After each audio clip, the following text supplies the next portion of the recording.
နီးနွားဆက်ကလေးပြောတာရလို့လေပြောတာနှလုံးမှားတာပေါ့နော်အဲ့ဒါဒီမှာကြည့်လိုက်ချောင်းရည်တွေအများကြီးထွက်တယ်နော်တွေ့လားဟုတ်ပါချောင်းအများကြီးထွက်တယ်နော်ဒါကိုလိုတော့သူကဒီဟိုကနှီးအပားအထူကိုကြတော့သူကဒီအမီလေးရမ်းပေးလိုက်အောင်ဘာမှလုပ်เสียမလို့လွယ်တယ်ပေါ့နော်အခုကိုယ်တိုင်လုပ်ပြီးလို့အောင်မြင်လို့เนาะအကုန်လုံးပြန်ပြီးတော့ဆဲပေးတာပါ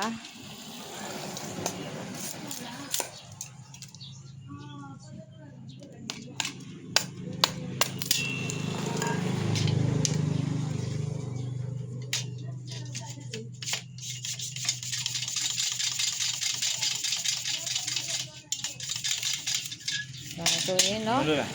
ချောင်းရည်ကြည့်လိုက်ချောင်းရည်ဘယ်လောက်ထွက်လဲမြင်ရလားမြင်ရနော်တပိုင်းတနိုင်เนาะကိုယ့်အိမ်မှာကိုမိသားစုလေးနဲ့လုံးမဲ့လူတွေအတွက်ကတော့လုံးဝတစ်ခါပဲရင်းရမယ်နော်နော်တစ်ခါပဲရင်းပြီးွားရင်တစ်သက်လုံးလှုပ်ရှားလို့ရတယ်ဘာလို့လဲဆိုတော့ဒီစက်ကူရက်တောင်မှာအဓိကဒီအယိုးကိုင်းချတဲ့ပြဿနာဖြစ်တာเนาะအယိုးကိုင်းဖြစ်တဲ့လောက်မရတာလမ်းမဆက်တဲ့ရေးတွေခက်ခဲတာမှားယူခက်ခဲတာเนาะကိုယ်အိမ်ဘေးမှာဝါးရှိတယ်ဆိုရင်ရပြီเนาะကိုယ်အိမ်ဘေးမှာဝါးရှိတယ်ဆိုရင်ဒီကဆက်ကလေးကိုမှားလိုက်အဲ့ဒါဆိုရင်ဒီကပညာလဲပေးမှာเนาะအပီးစီစုံလိုက်ရမှာเนาะနှီးနွားဆက်ကောဒီစက်ကူရက်တောင်အပီးစီအစဆုံးလုံးတဲ့အထိကိုเนาะ